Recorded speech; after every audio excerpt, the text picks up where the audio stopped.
Hi. Right, call this lesson 2. I told a fib. I said I was going to do a video last night, but by the time we went out and we got back and finished work, it was quite late, so now it's the morning, so I'm doing it now.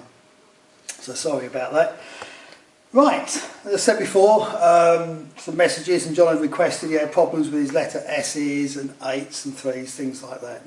Now, this is going to be one of those videos where I'll run through it, but do as I say, not as I do, because the last time I picked a brush up was the last video, and to be honest, I hadn't picked a brush up for years before that one, so I don't do it much now, but obviously the method is the same, just that the hand doesn't work maybe as good as it used to do, and the eyesight as well. Anyway, so what I have at the moment is, we've stuck a board, actually we're in our spray booth at the moment, because we try and get some of the noise down and hopefully we won't get disturbed, so we'll probably have to shoot this in several takes, I suppose. So I've stuck a board now on top of my spray booth, and I've just roughly marked out the letter S, 8 and a 3. Your marking out is not that important. All you really want to do is just work out the width so everything fits in. And this is where the practice comes in. You have to know what the letter looks like in your head, so when you're sign writing it, that shape is there. So it is practice, practice, and more boring practice. A good way of practicing is, probably an easy, quick way, is if you had a piece of thin glass, the thinner the better, because obviously if it's too thick, if you stick a letter behind it, one you've printed off, stuck it on the back of the glass, then you can then paint through and copy the letter. Okay, it's copying, but it's repetitive. Keep going over and over the same letter and you'll learn to know the shape and the character of that letter. Now, it's not just the shape. You have the positive shape and also you have the negative, which is the spaces between. And sometimes it's the spaces between, which is the negative spaces, which indicate whether your letter is going correct or not. So you need to, when you get a visual look at the letter, it's the spaces in the middle as well. Same with the letter 8, number 8. It's not just the outside shape, you've got to learn the spaces in between, and that gives you an indication of how your letter's progressing. But that only comes from practicing and knowing what the letter's like. I know it's boring, it took me 3 years of doing phone numbers as an apprentice, and I hate doing numbers. Still have nightmares now, as I said before. So it is practice. So I've only roughly done something out, and if you notice now, we used to have sellotape. They used to do a lining tape sellotape, which was very thin, not in the width but in the actual thickness. Whether they do a lining tape now, I don't know, as I've been out of it for a while. We use 3M's tape, but the trouble is with 3M's, it's quite thick, and when you bring your brush down, you tend to, if you're not careful, you'll get a little puddling of paint there, and it'll leave a little bit of a run either side of the tape, which is not really what you want, so you have to be very careful. But the reason we use tape is, one, with speed, because it's easy just to come round and not have to try and cut your corners. Secondly, brushes today aren't necessarily that good, and the way you get a good brush is, forget all your shapes, is practice doing a corner. Practice doing a corner, and if you can get a nice sharp corner, which will be a right hand one, left hand one, whatever, then you know your brush is going to be a good brush.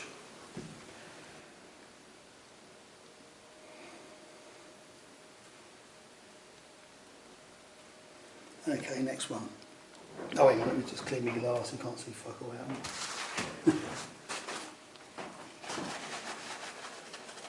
I'm still typing. Right. Excuse the French. Right. Getting old is a bitch, having to wear glasses and everything else. Right. Paint. Here we have my palette, which I've had since I was about 18. Now we have two little dippers. One's got a little bit of white spirit in. The other has got my paint in. Now I've already reduced my paint so it's not as thick as it would be in the tin. The reason we reduce our paint is we don't want it too thin, because we can thin it with our little dipper of spirit. The reason we don't want it too thin, or too thick, sorry, is because if we put the paint on and then we spend ages and ages trying to reduce it and thin it down to work with, that's wear and tear. That is wear and tear on the brush.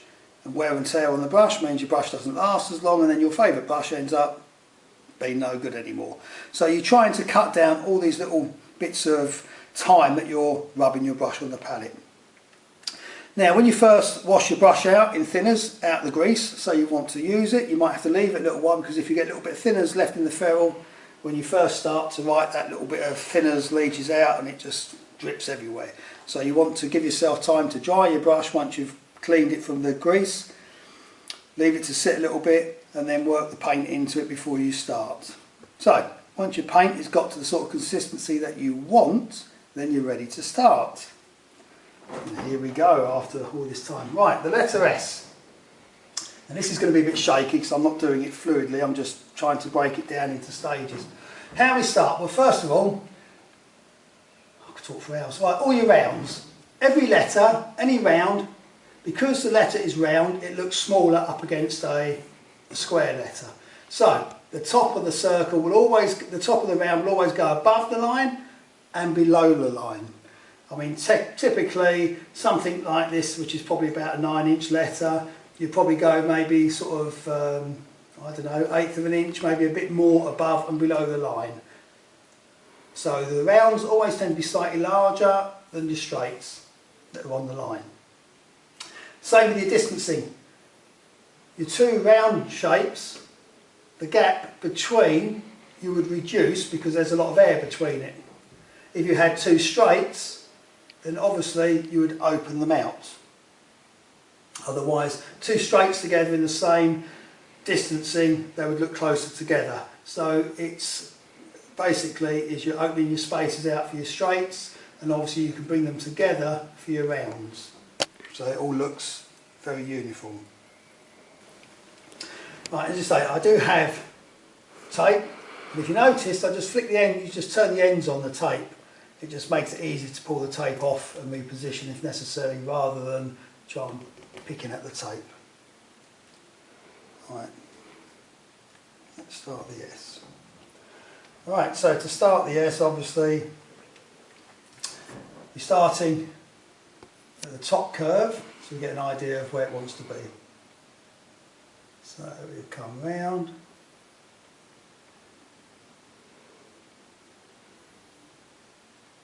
And that's a start, so we know where the top's going to be. If you notice my finger's sticking up, it's because I've got a busted hand now and that knuckle is solid, so the finger gets in the way a little bit. Right, so we've done the top curve of where we want it to be, and then that allows us now to come round and position it to where we want the S to be. So we come round and that's where we want it to be. Now from that we can now work out, come forward again to our thickness,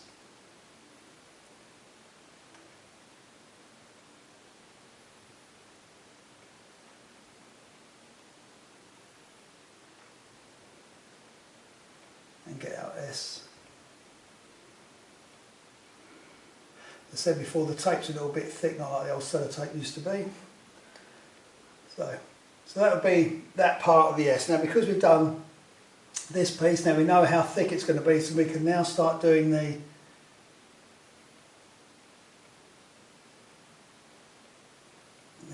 inside of the S. Now an S, it has a chest, and with the chest it wants to sort of be proud. So we don't want the chest sticking up too much, but we don't want it sloping down either. And that is something that's, you know, when you practice and practice, you'll get used to seeing that shape, and that really is what you really want to look for when you do it, and you'll know instantly whether you get it right or wrong. So you come round, give it a little bit of a chest, and then we come round again. It's getting that chest just right, and once we get that right, then we are there with everything else. And then because we've done that section, we can come round here.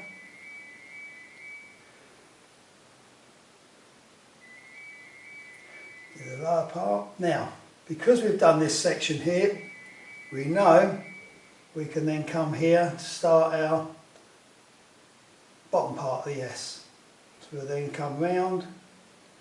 Remember, we're just below the line. And then because we've done that one, we can then follow through and get this one to come down and round.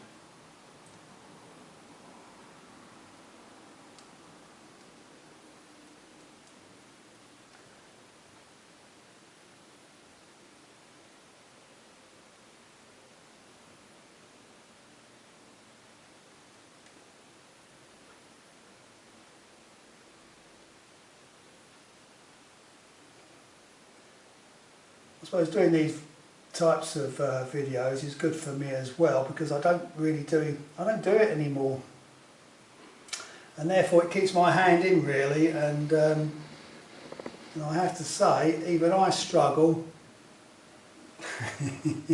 Even I'm struggling today, because this is the first time I've picked a brush up and I haven't even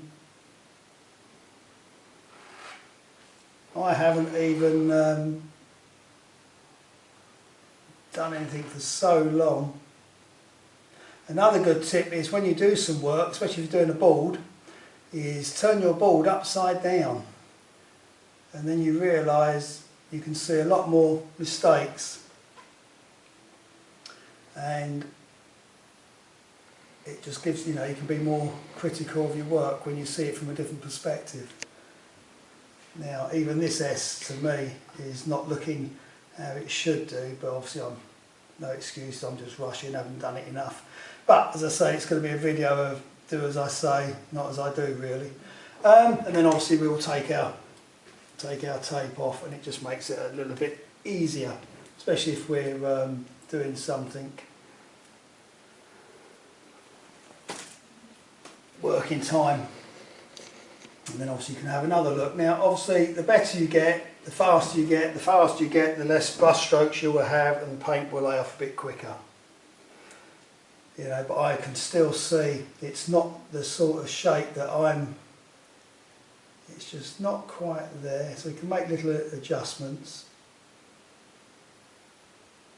Now the thing is, a lot of the time the customer doesn't know any different, but that's not the point. You do it for yourself. Now, everybody, you choose your 4 styles of lettering, or 4 styles that you want, and we normally have a block letter, a condensed block, then we have a script, and then we have our 1 stroke, and they're the 4 you really want to learn. Anything else you just copy out of a book, copy off the letterhead, whatever the customer wants. But they're your 4 styles, and they're the ones you really want to talk your customer into having, because then it's easier for yourself. Right, let's move along to the number 8.